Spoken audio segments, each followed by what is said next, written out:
Bienvenidos a Una semana en el mundo, otra semana de gran convulsión global, con la histórica condena por intento de golpe de Estado al expresidente de Brasil, Jair Bolsonaro, con el asesinato público del activista MAGA Charlie Kirk en Estados Unidos, el bombardeo de un nuevo territorio por parte de Israel, hablamos de Doha, Qatar, y la caída de un nuevo gobierno en Francia. Para comentar la actualidad internacional en esta ocasión, contamos con Diana Cure. Ella es docente y politóloga en la maestría de Relaciones Internacionales de la Universidad Externado de aquí de Colombia.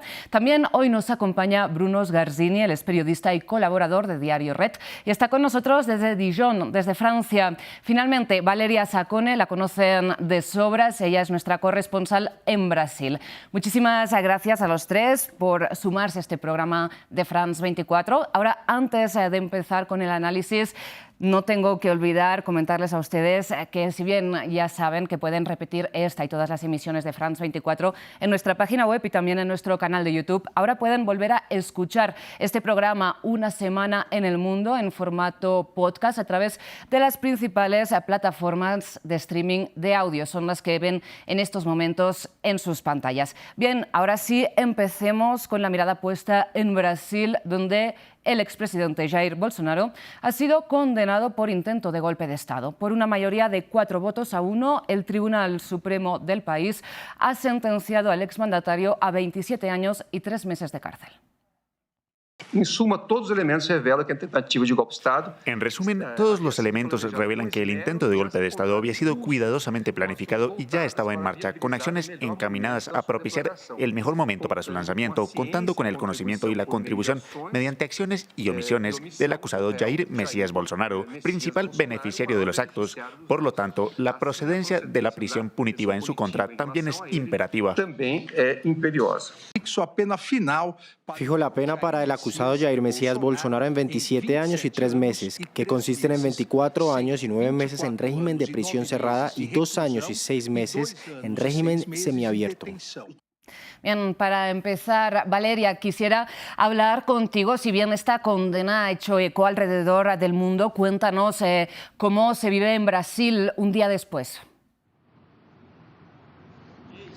Bueno, hay la calle, ¿no? Y hay el espectro político. En las calles debo decir que los detractores de Bolsonaro han sido mucho más ruidosos que los partidarios. Hemos visto expresiones espontáneas anoche tanto en Río de Janeiro como en Brasilia como en otras ciudades de personas que han salido a celebrarlo, pero también hoy tanto en Río de Janeiro como aquí en Brasilia van a salir directamente blocos de carnavales.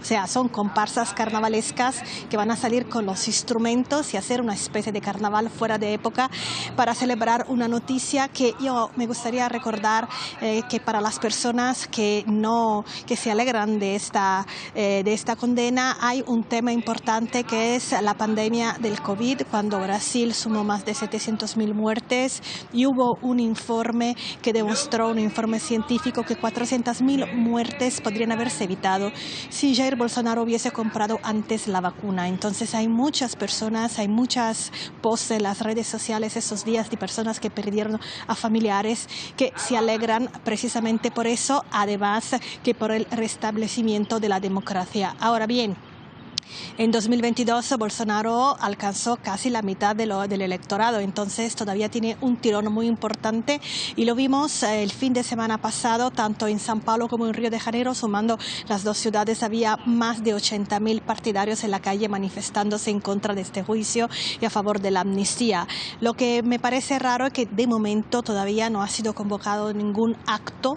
Eso sí, a mi espalda veis el edificio del Congreso, ahí a partir del lunes la actividad va a ser muy intensa porque los diputados que apoyan a Bolsonaro van a intentar poner en votación una polémica ley de amnistía. Incluso se espera que el lunes llegue Tarcísio de Freitas, el gobernador de São Paulo, que aspira a ser el delfín de Bolsonaro, que ya estuvo la semana pasada haciendo esas articulaciones. Y es un territorio un poquito movedizo porque en este momento hay la gran pregunta: ¿quién se va a llevar el capital político de Bolsonaro? Bolsonaro. Todo el mundo dice que el Bolsonaro es más fuerte que el bolsonarismo es más fuerte que el propio Bolsonaro. Entonces habrá que ver cuál es la jugada. Valeria, pues continuemos hablando aquí en el estudio contigo, Diana, de las consecuencias, ¿no?, que puede tener esta sentencia, que por un lado es leída como un mensaje global contra la impunidad y por otro lado, como nos comentaba Valeria, también está quizás acelerando los trámites para esta ley de amnistía. Puede generar que algunas personas que desconfían, ¿no?, de las instituciones por esta polarización alrededor del mundo todavía se radicalicen más. ¿Cuál es tu lectura? Pues yo tendría una lectura más, digamos, más global. Como puedes ver, en América Latina se están sucediendo estas dinámicas de los partidos que llegaban a una polarización absoluta y que de alguna manera aparecerían como instrumentos para condenar al partido opositor. Sin embargo, creo que Brasil, tanto Brasil como Colombia y otros países de América Latina están en una especie como de cuerda floja respecto a las sentencias. Se dice que Bolsonaro está sentenciado a 25 años, pero en la mitad de todo esto está una especie como de incertidumbre, en la misma polarización. Claro. O sea que puede ser que no se vaya a cumplir esta sentencia. Valeria, no sé si tienes algún detalle precisamente en Brasil, si se conoce si Bolsonaro va a entrar finalmente a la cárcel, a qué cárcel, ¿qué es lo que sabes? Esa es la pregunta del millón que muchas personas se hacen, incluso dentro y fuera de Brasil, ¿no? A ver, hay varios ámbitos que tenemos que tener en cuenta. El primero es que Bolsonaro tiene la posibilidad, tanto él como los otros 7 condenados, de recurrir ante la Corte Suprema, y hay unos tiempos técnicos. Primero, el Supremo tiene hasta 60 días para publicar la sentencia. A partir de allí, los abogados de cada uno de los condenados pueden hacer recursos, ¿no? Entonces se calcula, aunque es siempre muy difícil hacer este cálculo, que por lo menos este proceso puede durar hasta diciembre y en este caso la pena no se ejecutaría. Mientras tanto, desde el inicio de agosto, Bolsonaro está en prisión preventiva en su casa, entonces ahí seguiría, ¿no? Y ahí está la gran pregunta, porque la defensa va a pedir que se quede cumpliendo pena en casa, debido también a su edad, pero también a su delicado estado de salud. Recordamos que en abril fue sometido a una cirugía en el intestino de 12 horas. Dicen las personas que están cerca de él que está con una fuerte depresión, que tiene problemas de esofagitis, en fin. Entonces es posible que el juez Moraes lo conceda. Esta decisión es de él y la mantiene en secreto, pero también es posible que acabe en la cárcel común, Papuda, aquí en Brasilia, donde fueron encarcelados algunos de los presos por los destrozos aquí en la Plaza de los Tres Poderes, o que vaya siguiendo el ejemplo que aconteció con Lula a una sala privada de la Policía Federal. Hoy la principal emisora de Brasil decía que esta sala ya estaría lista, que tiene una cadera, una mesa y un baño privado, y tan solo esto. Existe en teoría la posibilidad de que también pueda cumplir pena en un cuartel militar por su pasado de capitán, pero parece que los altos mandos de las Fuerzas Armadas no quieren, porque no quieren meter la política dentro del cuartel. Valeria, pues cuando tengamos, ¿no?, la respuesta a esta gran pregunta, contaremos contigo para transmitirla aquí en France 24. Pero quisiera seguir la conversación con algo que apuntaba Diana, y es esta comparación con escenarios parecidos alrededor del mundo. Diego, no sé si tienes alguna comparación que hacer con el caso de Estados Unidos, donde un escenario muy parecido, en ese caso el asalto al Capitolio, ha acabado de una forma muy distinta, ¿no?, a los hechos que se juzgan en Brasil. Bueno, el tema es que, como bien decía Valeria, se mantiene la convivencia en el sistema democrático, es decir, todos estos presidentes que violan el orden constitucional, sus fuerzas políticas tienen una representación muy grande legislativa y en los estados, o sea, en la estructura institucional y empiezan a batallar y convertir estas condenas judiciales, estos procesos judiciales, en una plataforma política para después regresar y hacer una contraofensiva, como la que está haciendo Donald Trump en este momento, en la cual desarman el Estado de Derecho y empiezan a ir contra esos mismos juristas, esos mismos abogados, esa misma estructura que los juzgó. Entonces termina siendo, de alguna manera, como una batalla que no tiene fin. En el caso estadounidense, Trump, al no ser condenado, al no llegar, porque el proceso judicial se cortó justo cuando él llegó a la presidencia, sobre todo el que tenía que ver con el asalto del Capitolio, terminó sancionando a los bufetes de abogados que lo juzgaron, como decía, y también indultando a todos los que habían participado del asalto del Capitolio. Entonces, estamos en un momento global muy complejo porque estas extremas derechas utilizan todos estos procesos para construir una épica y además de todo tienen una articulación institucional que hace muy difícil también a los países mantener este tipo de condenas en lo institucional, porque estamos viendo cómo el propio gobierno de Estados Unidos está tirando sanciones contra el presidente del Tribunal Superior de Justicia de Brasil. Exacto. Y también cómo está enfocando y relacionando con la política de aranceles para presionar a Brasil para que indulte y deje de juzgar a Bolsonaro en este proceso. Exactamente, Bruno, como bien señalas, Donald Trump ya había calificado este proceso de caza de brujas y a raíz de la condena también se pronunció el secretario de Estado estadounidense, Marco Rubio. Escuchemos lo que publicó en su red social X. Continúan las persecuciones políticas de Alexandre de Moraes, sancionado por violar los derechos humanos, luego que él y otros miembros de la Corte Suprema de Brasil decidieron injustamente encarcelar al expresidente Jair Bolsonaro.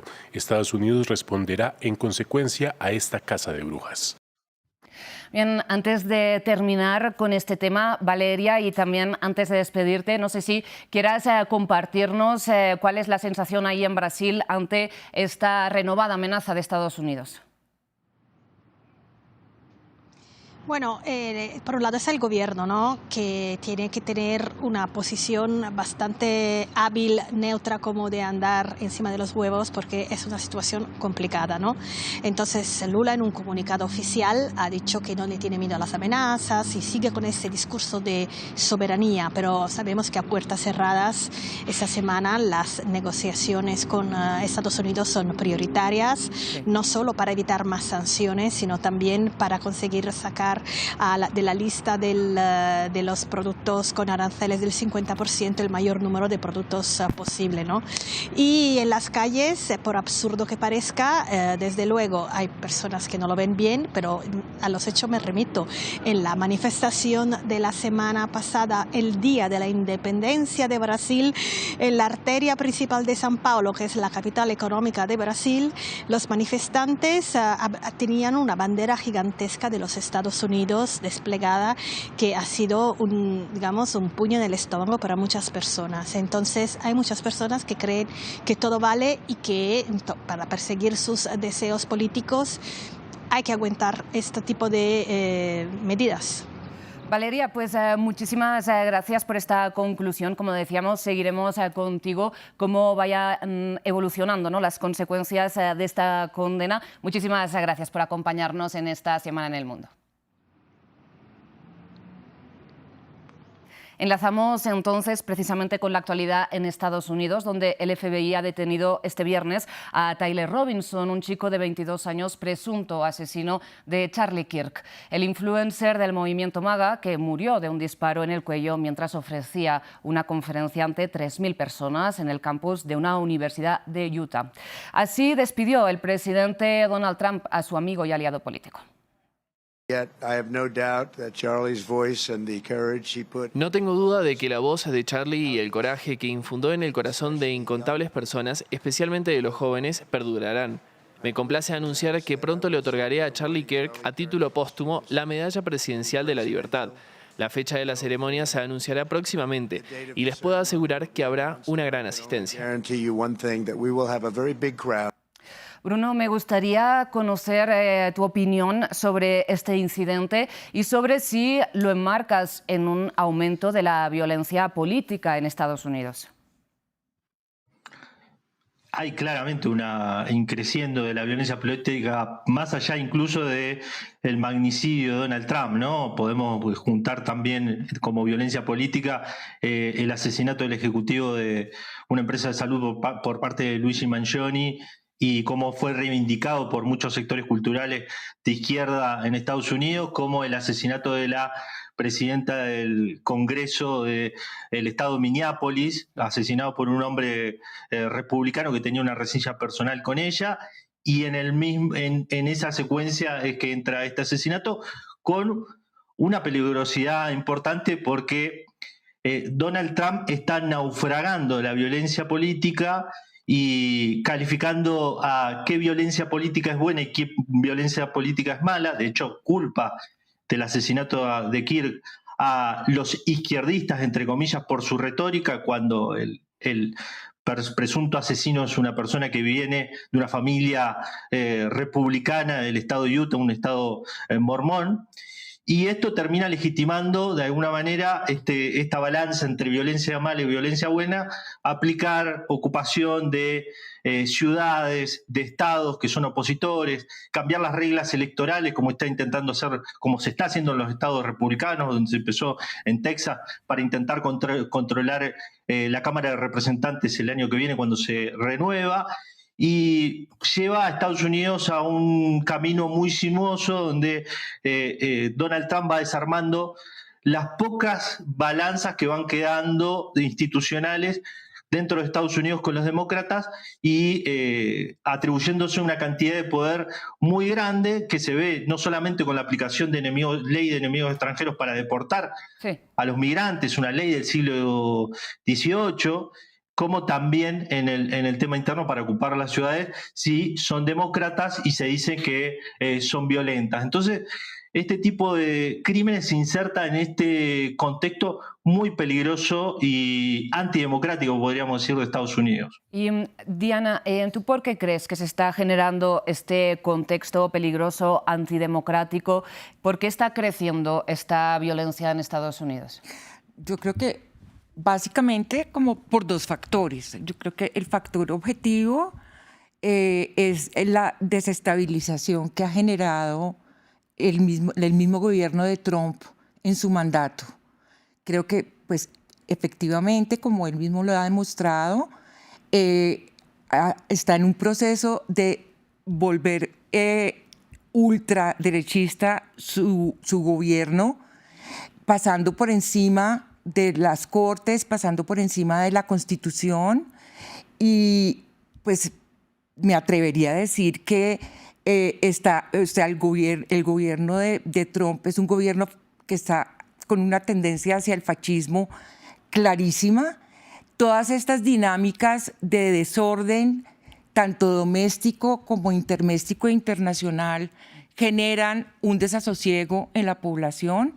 Se toman libertades que de alguna manera eran prohibidas por los pesos y contrapesos de la misma ley.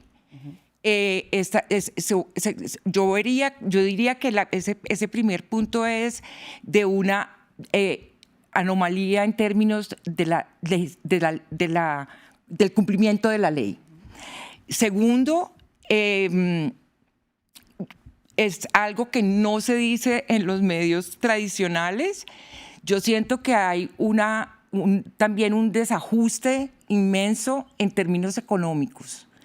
Y la reacción a ese desajuste de desigualdades sociales y culturales, más el desajuste económico, pues genera violencia en las ciudades y también en el sector rural.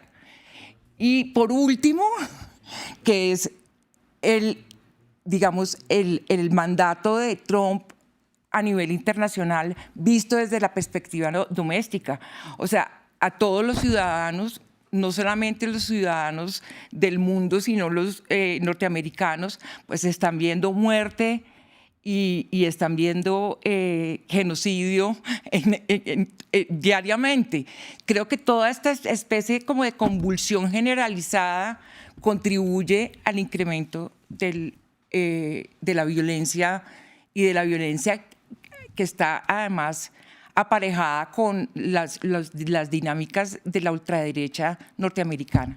Y hay elementos, ¿no?, de este combo que nos describías, Diana, que podemos observar en otros lugares del mundo, ¿no? Tensiones generadas por la desigualdad y que, sin embargo, quizás no se expresan en forma de una violencia tan directa, de una violencia armada, porque no hay el mismo acceso a las armas. Y precisamente Charlie Kirk era un defensor, ¿no?, del libre porte de armas, y él había llegado a declarar que le parecía un coste que valía la pena asumir, sacrificar unas vidas al año a cambio de mantener esta garantía de el porte de armas, ¿no?, como garantía constitucional en Estados Unidos. Bruno, te pregunto si consideras que precisamente este asesinato armado puede hacer cambiar de opinión a algunas personas que abogan por esta libertad de portar y usar armas.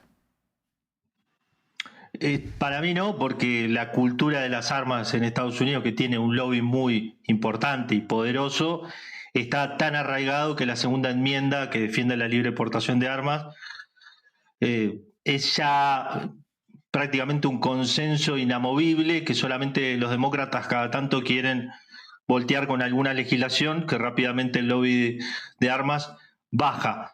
Lo que sí creo que termina generando una situación objetiva en el debate público que permite acercar a gente de distintos espectros ideológicos. Vimos influencers demócratas como influencers de alt-right, de la derecha alternativa, hablando sobre la necesidad de bajar el tono de la discusión, de incluso el gobernador de Utah, donde fue este crimen, después de pedir la condena a muerte del presunto asesino, dijo que tenía que haber una especie de derecho al disenso de una manera respetuosa.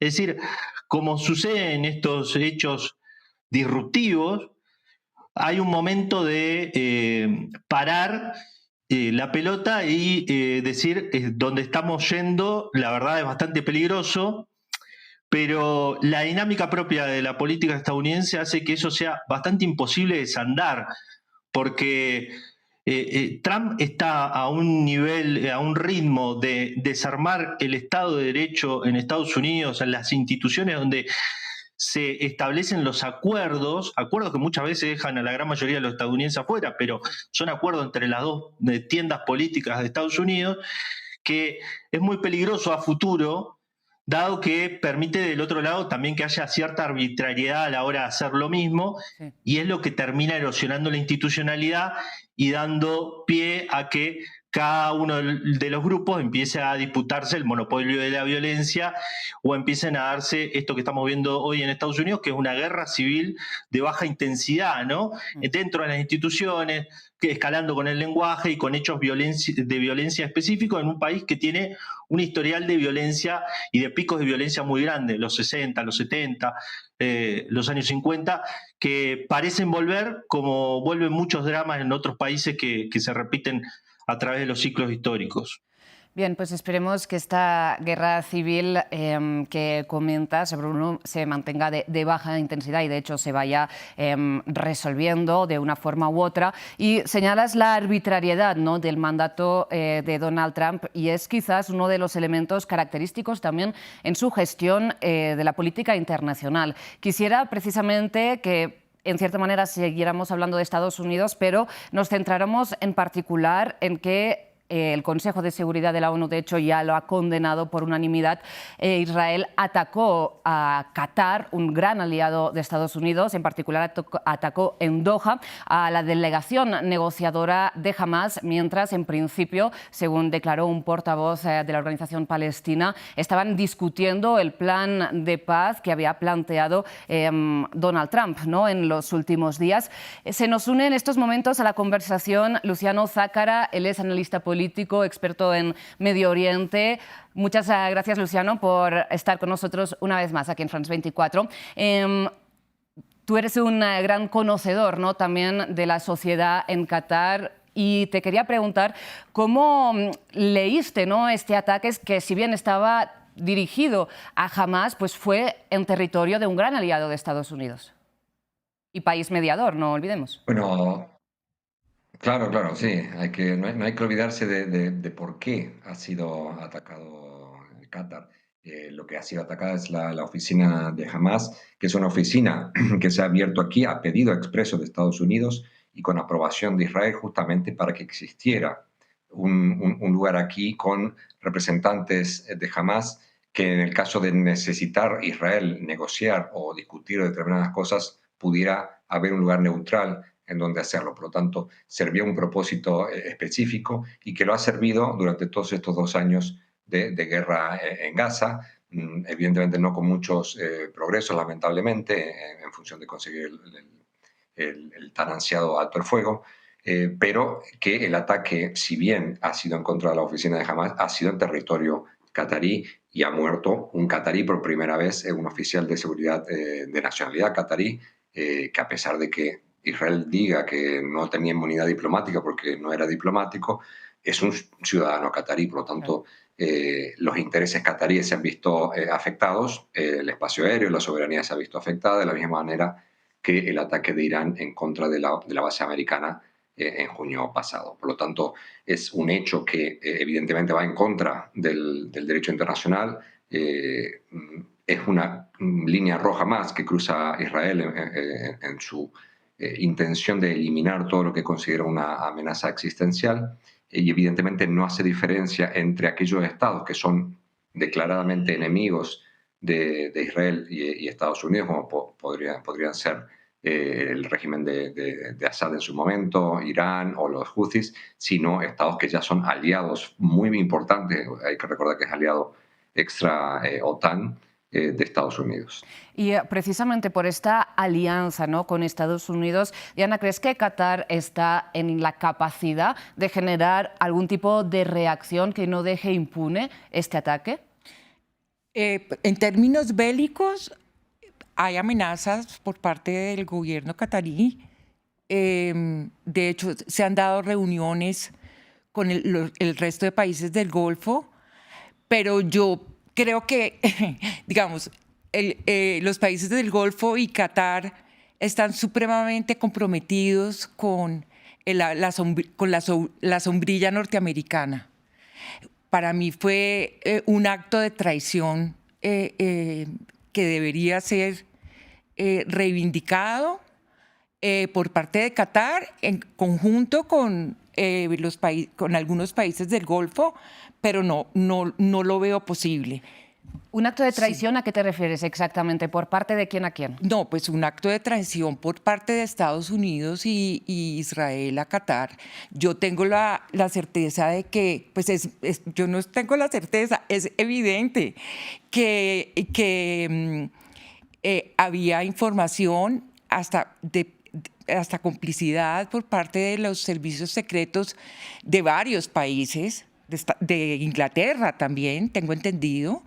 El MI6, la CIA y el Mossad estaban trabajando como tripleta para hacer este atentado, pues, este bombardeo de 10 misiles. Es un atentado. Sí, eso creo. Y Luciano, si Estados Unidos estaba al corriente eventualmente de este ataque, ¿cómo se entiende que lo permitiera, teniendo en cuenta que elimina, ¿no?, por completo la posibilidad de una negociación en el corto plazo, siendo que Washington acababa de poner sobre la mesa un nuevo plan de tregua, ¿no?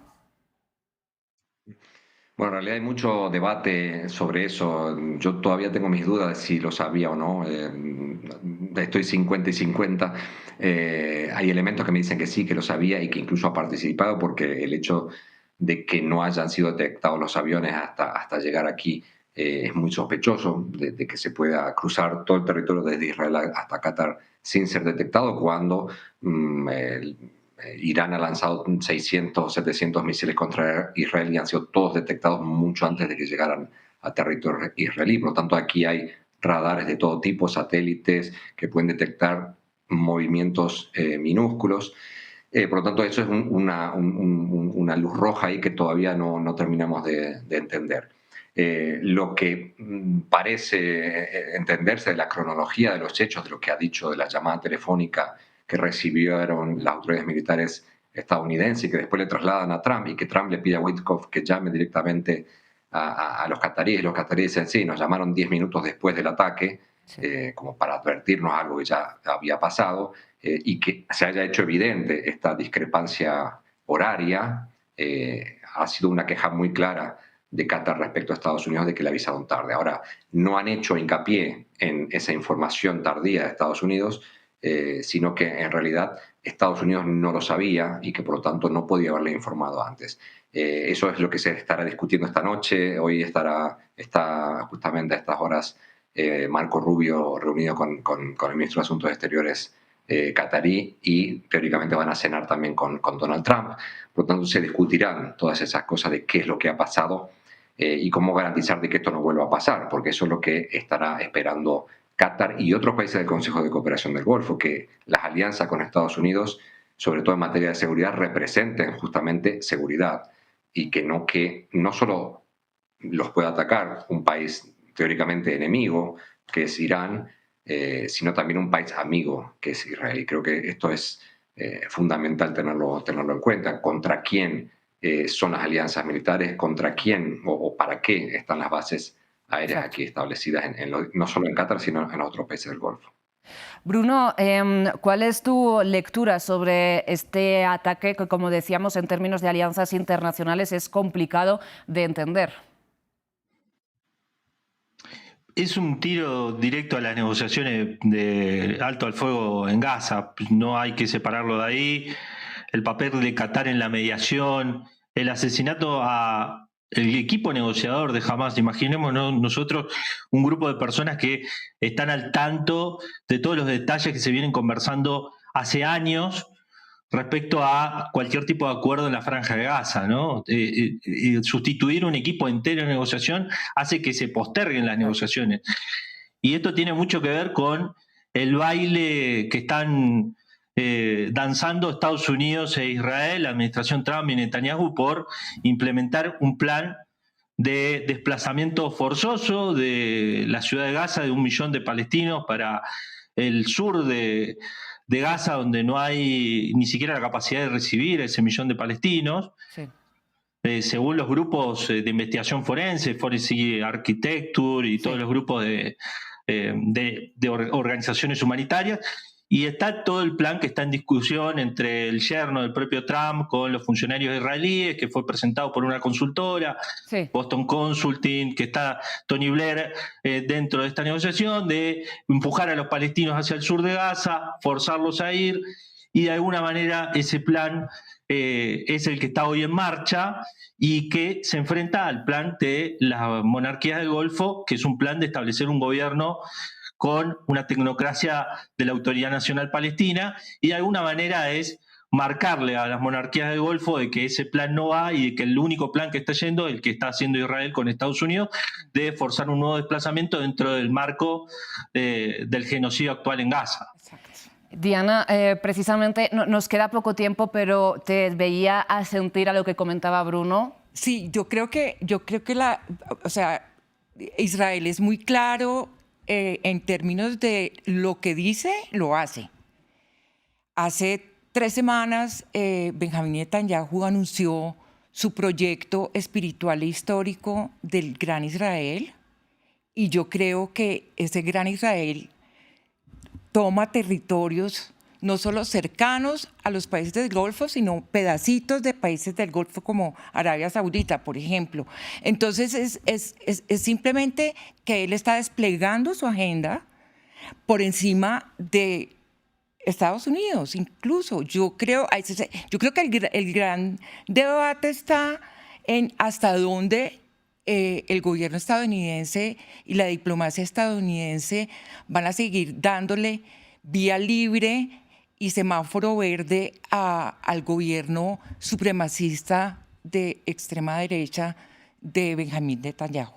Luciano, para terminar, ¿crees que va a seguir, como dice Diana, esta vía libre de forma indefinida para que Netanyahu y su gobierno sigan adelante con sus planes? Yo espero que no. Yo espero que la resolución de Naciones Unidas de ayer, con una condena de 15 votos, incluyendo la de Estados Unidos, contra el ataque, si bien no nombraba a Israel, es un punto de inflexión. Vamos a ver qué se decide, qué se publica mañana de las conversaciones que ha habido entre Qatar y Estados Unidos hoy. La Asamblea General de Naciones Unidas hoy votó mayoritariamente, 143 votos, con 10 votos en contra, sobre la solución de los dos estados.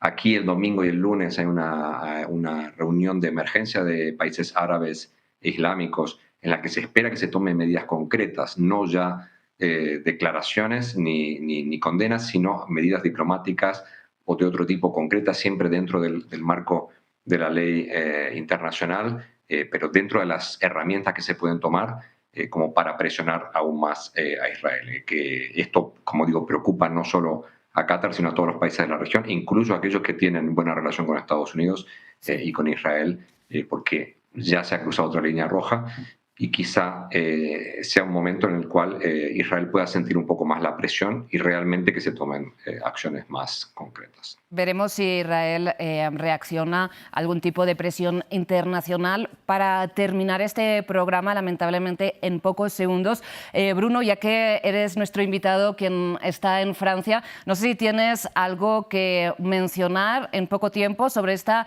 caída de un primer ministro y ascenso de otro también macronista, Sébastien Lecornu. ¿Tu pronóstico? Bueno, estamos entrando también en zona de riesgo acá, de incertidumbre, ¿no? Porque Beirut fue destituido y inmediatamente hubo una protesta descentralizada de bloqueo en toda Francia. Dentro de 7 días hay otra protesta de todos los sindicatos y este nuevo primer ministro, Lecornu, el ministro de Defensa de Macron, es un hombre que viene a implementar un plan de recortes presupuestarios que en su origen establecía, por ejemplo, y fue algo que molestó mucho a los franceses, 2 días menos de vacaciones, que es profundamente impopular y es posible que vuelva a caer este primer ministro y está virando toda la protesta hacia pedir la dimisión de Macron y veremos si Macron tiene la suficiente muñeca para volver a darle legitimidad a este primer ministro o a un nuevo primer ministro con el Partido Socialista, que es el que hoy tiene la llave en el Parlamento francés para intentar armar un gobierno que vaya desarmando la reforma de Macron en el futuro. Si no, vamos a entrar en un problema muy grande para Macron en el futuro. Pues Bruno, veremos también si Macron cede ante la presión, algo que habitualmente no acostumbra a hacer. Todos son estos temas en desarrollo que seguiremos aquí en Una Semana en el Mundo y en otros espacios de France 24. Diana, Luciano, Bruno, muchísimas gracias a los tres y a Valeria también, que ya se ha despedido, por estar con nosotros en esta emisión. El agradecimiento, como siempre, es también para todo el equipo técnico y de producción y a ustedes por su atención.